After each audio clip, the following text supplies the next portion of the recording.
Yeah, so I'm getting back with procrastination. This is day two. And I wanted to talk a little bit about another reason we procrastinate, and that's perfectionism. It's perfectionism.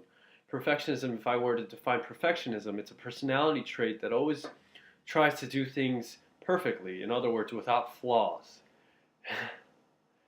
Now, let's talk a little bit about perfectionism and why that could lead to procrastination. And I've experienced a little bit of this in my life.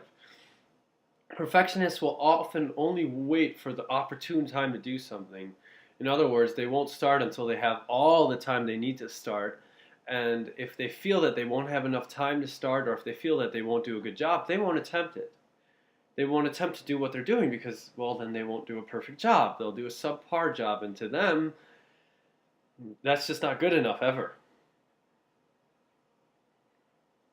So, you can obviously imagine how that could lead to procrastination. If you have a task, especially a high priority task that you need to accomplish, and it's not the perfect moment, you're not going to start. And I think a lot of procrastinators can relate to this, and the fact that you always say, "I don't know, it's not the right moment. The right moment will be later." You're waiting for the perfect moment to begin.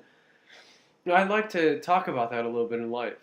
I used to do that with practically everything. I'd wait for the perfect moment to ask people to hang out. I'd wait for the perfect moment to start studying. I'd wait for the perfect moment to start exercising. I'd wait for the perfect moment to do whatever, really. The sad thing is, I do so much less of all those things because I'd always be waiting for the perfect moment to do them. And that meant that for some reason my brain would make up a moment that would be perfect when in reality there's no such thing as a perfect moment. That's all subjective. In reality, if you really wanted to look at it, every moment in your life could be a perfect moment. It's all perceptual, to be honest with you. It's so subjective what the perfect moment is. You know what I mean? Uh, Honestly, I think the perfect moment there's no such thing. The perfect attitude, or I shouldn't even say there's no such thing as perfection, but the right attitude is not to wait for the perfect moment. Don't wait. Why wait? If you want to do something, if you want to accomplish something and you have the time now, why wait? Why put it off? So you could stare at the ceiling and vegetate? I mean, like, that's right, like we were talking before. Why wait, right? Here, take an example. You like this girl in school, or you like this girl in work, or in somewhere you notice her at a coffee shop. I don't know, wherever, and you really like this girl, but you're like, oh no, I shouldn't say anything. I shouldn't talk to her. I'll wait till next time. I'll wait till next time to do this. And this is really common among people. And girls too. You meet a nice guy and you see him and you notice him and you kind of like the way he is, but you're really shy to talk to him. You'll always be like, well, I'll wait for him to talk to me. Or I'll wait till next time. But the weird thing is sometimes there is no next time. Honestly, there is no next time. You may not run into that person again. And this is honest. I could speak from experience. I remember years ago, I was playing piano in my undergrad, and I was walking the hallway, and there was this very pretty girl that I ran into, right? And she smiled at me, and I smiled at her, and I said, wow, I should talk to her. Okay, I'm gonna go put my books away. I'll be right back because I have these books in my hand. I'll be right back. And it was stupid. I don't even know why the books mattered, but at the time it made sense. So I went into the room, and by the time I got back, long behold, she was gone, and I never saw her again. I didn't know her name either, or anything, and I don't like Facebook stalking people. So that's weird and creepy. But seriously, so but But yeah, not to judge. I mean, if you want to get to know someone, Facebook might work and whatever. But I'm just saying, yeah. What's up, Margin? Are you outside? All right, I'll be outside in 5 minutes. Bye bye. Yeah, so I gotta wrap this up in about 5 minutes. So okay, so so I'm saying even with the girls, even with any opportunity, any opportunity, don't pass it up. And for you two girls, if you meet a nice guy that you like, it's 2011. Like you don't have to be shy about it anymore. You don't have to wait for the guy to always make the first move. Go ahead and say something. It doesn't have to be some stupid. I hate one-liners. I hate like, hey, what's up, sugar? Oh God, that's so stupid. Like it's so dumb. Don't do that. I mean, I think it's just disgenuine. If anything, just say something. If you notice they have something in common with you, if you notice something about them you like, maybe you could give them a nice little compliment, or you could just say hi, like a normal person. Just say hi. I don't know why people are so against saying hi nowadays. They're just like, you have to come up with this awesome, cool, really fancy line that's gonna throw this girl off her pants and make her fall in love with you, and it's just so fake. Just say hi, man, and be a normal person. Be yourself. Don't try to impress her. Why?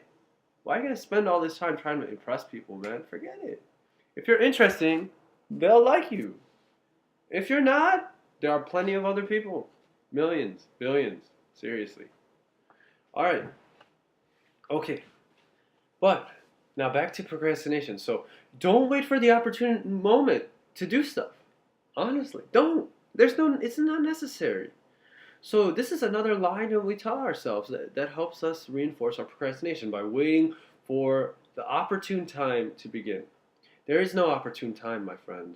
There is no moment where you're going to wake up in life and you're not going to have any problems, or the sun's going to always be shining, or no one's going to be yelling at you, or that everything's going to be pretty and there are going to be birds flying around, butterflies. It doesn't exist. That, I'm sorry, to be honest with you, life is not like that, not for anyone. I don't care if you're Brad Pitt. It's still not like that for Brad Pitt. It might look like it's like that, but you don't live in his shoes. You don't know. Even he, I'm sure, has plenty of obstacles and things that he has to grow and learn from in this lifetime. No one's perfect. So, what I mean to say is, yeah, so don't wait for the perfect moment to start anything. This is a real strong reinforcer of procrastination. If you learn that there's no such thing, once you disarm that fallacy, I want to say, then you're going to start moving a lot faster because now you're going to say, I don't have to wait for some eureka moment. Geez, I could just be sitting down right here doing nothing and I could just start just because I want to. It doesn't have to be perfect. Even if it comes out as shit, at least I tried. And now I'll know one less thing to try next time. Like if you're starting to draft for a poem or a paper or whatever you're doing, project, even if it comes out as complete shit, at least you know why it was shit and now you could do a little bit better next time. It's better than sitting on your couch and staring at the ceiling, which is, from my opinion, what most procrastinators do, or what I've done in the past. Yeah, so I gotta get going now. And yeah, don't wait for that perfect moment, man. I just want to say one important line, and if anything from this 7 minutes sticks with you, remember that in life, there's no such thing as a perfect moment. No such thing. Forget it. Live every moment as if it's that moment. And then you never wait to get things done.